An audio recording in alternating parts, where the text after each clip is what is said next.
Hey everyone, Cody from Mactelecom Networks. Today we're going to be taking a look at a pretty unique device that Ubiquiti just came out with. This device is the first of its kind, and it's going to make our clients be able to have perfect Wi-Fi 7 with STR MLO. We're going to go over the different types of MLO and what our clients currently use, but the new product from Ubiquiti is the AirWire. So this is a Wi-Fi 7 client that is going to let us connect on our STR MLO on our 5 gigahertz and our 6 gigahertz. First, let's go ahead and we're going to take a closer look at the AirWire. Then we're going to get it brought into our UniFi network application. I've already opened the box for the UniFi AirWire because I've been testing it out, but you can see on the front it says UniFi AirWire, and we have a graphic of what it actually looks like. It says that it's a super antenna with 6 gigahertz ready. So long-range multi-gigabit Wi-Fi 7 adapter. There really are only two things that come in the box. We have our AirWire, which says super antenna on the front with the Ubiquiti logo, and then we have this USB-C cable. On the front of the AirWire, we have our LCM, which is going to tell us if we're connected at MLO or which band we're connected to, if we're connected to the 5 gigahertz or if we're connected to the 6 gigahertz. On the bottom, we have some ventilation holes, and this is on both sides, and then we have some rubber pads on the bottom. On the back, we have two USB-C inputs. The one, this is used for our data, or if your computer could push out more than 15 watts, it would actually power this up. We have an antenna on the AirWire that we could pull up, and then it comes with the graphic. It's going to show you how to connect it, and then it's going to tell you to point your antenna towards the access point. So this will actually turn, and it could go up and down. Now we're going to want to remove this before we use it, so let's pull that off. Before we go ahead and we get this adopted into the UniFi network application, let's talk about the different types of MLO and specifically what most of our clients use right now. Our current client devices, what they're using is Enhanced Multi-Link Single Radio, or EMLSR. This is a feature of Wi-Fi 7, but the downfall to it, it does work with all three of our bands, but two of the bands are in listening state, and the one is in transmit and receive. It's not aggregating them all together. What the UniFi AirWire is going to allow us to do is use STR MLO with our client devices. So this is going to aggregate our 5 gigahertz and our 6 gigahertz together, giving us higher throughput and lower latency. We're now going to get the AirWire adopted into the UniFi network application. You could see that it's pending adoption. I do actually have two different AirWires. I'm using one downstairs. So all we need to do is press pending adoption, click on that, and then adopt the device. With the AirWire now adopted within our UniFi network application, there are a couple settings that you want to be aware of. So let's go over to settings wheel. Then we're going to click on our Wi-Fi.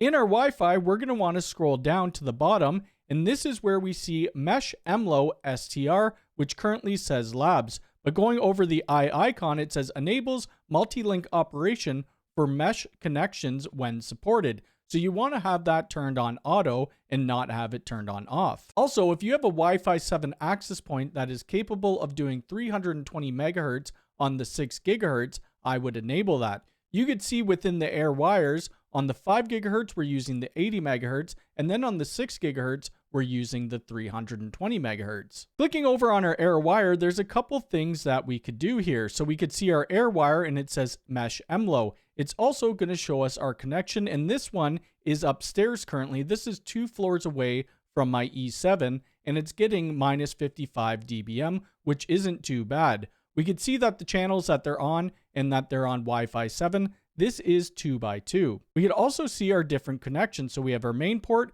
and then we have our auxiliary power. Once I do plug the main port into a computer, this would go up green. Now scrolling down a little bit, we could see our mesh parent, and our mesh parent is the E7 access point. We could see the signal for the 6 gigahertz as well as the 5 gigahertz. Under Insights, this is going to tell us the history of what has happened, if there's been any updates or if it's been offline, and then we have our settings wheel. Within our settings wheel, we could give it a new device name, we could give it a tag, and then we could specify which mesh parent we want to use. I'm going to want to use the E7 as my mesh parent, so we're going to leave it as that. This is the only access point that I have running right now just to test out the AirWire, and we're going to be testing when we're close to it, then when we're on my main floor, and then we're on the second floor. It also does show this animation, which is showing you to pivot the antenna towards your access point. We also have our port settings, so we have our native VLAN and network, and we could change that to whatever we'd like. The next thing we need to do, we need to test out the AirWire with our real world speeds and see how well it performs. For testing, we're going to start on my bottom floor, which is only going to be about 15 feet away from the E7 access point. After that, we're going to move to the main floor, and then we're going to go to the top floor or this office and see the speeds that we're getting. The E7 access point is connected at 10 gigabit going through my ECS switch. We also do have a server running open speed test that is connected at 10 gigabit. Going out to the internet, my internet speeds are 3 gig down by 3 gig up. The first testing will be in real time so that you could actually see what it's doing, and then the rest will just look at some charts. But right now I have my Mac Mini. It's just directly connected to my Wi-Fi connection. So let's go ahead and see what I'm getting through Wi-Fi, and then we'll do the same test when I'm connected to my AirWire. So I'm going to press go. All right, and we were getting 768 down and 790 up. We're going to do the same test, but we're going to run it on open speed test and see what we get. So I'm going to press start on that.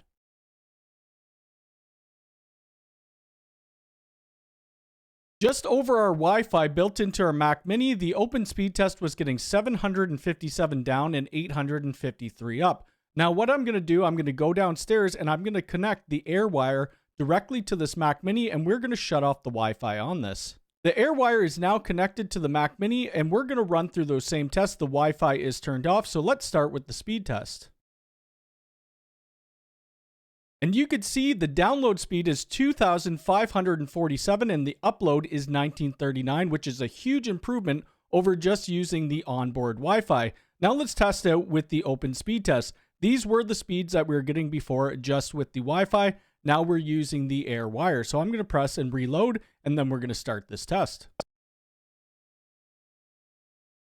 And with open speed test, I was getting 2,771 down and 3,247 up, which is just incredible.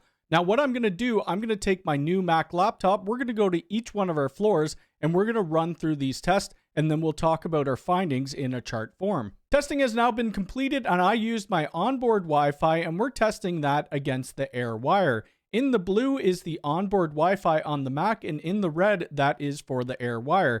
We tested Wi-Fi speeds going out to the internet as well as open speed test. So for Wi-Fi, we're getting 1748, and this is in my basement as close as we could be to the E7 access point. For the AirWire download speed, we are getting 2,587. For the upload speed for the Wi-Fi, we're getting 1,154. And then for the AirWire for the upload, we're getting 1828. For the download with open speed test on our Wi-Fi, we're getting 1826. And with the AirWire download, we're getting 2,718. For the upload on our Wi-Fi, we're getting 1539. And the upload for the AirWire, we're getting 3,184, which is a huge difference, even though this chart doesn't make it look like it. The next floor that we're going to do is my middle floor. This middle floor is one floor above the access point that's in my basement. So for the download speed with speed test going out to the internet with my Wi-Fi, I was getting 445. And with the AirWire, the download, I was getting 2,099. For the upload on Wi-Fi, we're getting 268. And for the upload for the AirWire, we're getting 1,304. Using open speed test with the Wi-Fi, we're getting 462 down. And with the AirWire, we are getting 1788 down. And for our upload speed, Wi-Fi, we're getting 177. And with our AirWire, we're getting 1323.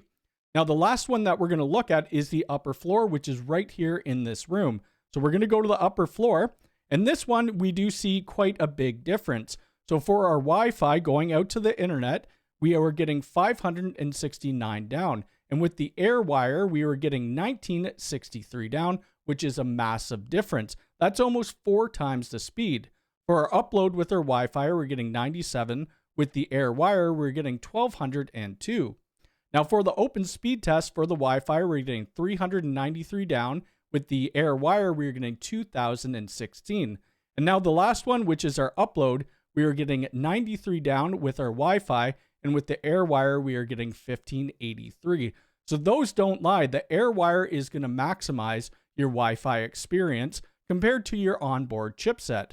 As for the thermals of this device, we were hovering around 47 degrees Celsius to 48 degrees Celsius, or 116 Fahrenheit to 118 Fahrenheit, but to touch, it doesn't feel that hot. And that's going to be my video on the all-new UniFi AirWire. Now, where could I see this being used? Well, for me, I'm going to be using it in the computer in the middle of my house because I can't physically get a cable there.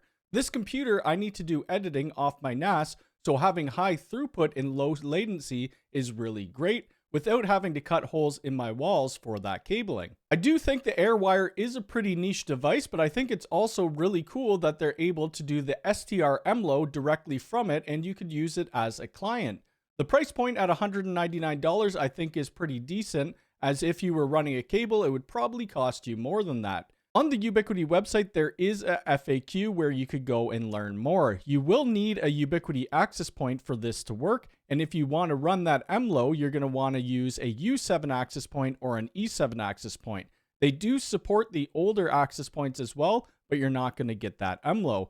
If you have any comments about the AirWire, leave it down below. If you like this video, hit the thumbs up button. If you're new here, please subscribe and hit the bell icon. All right, thanks.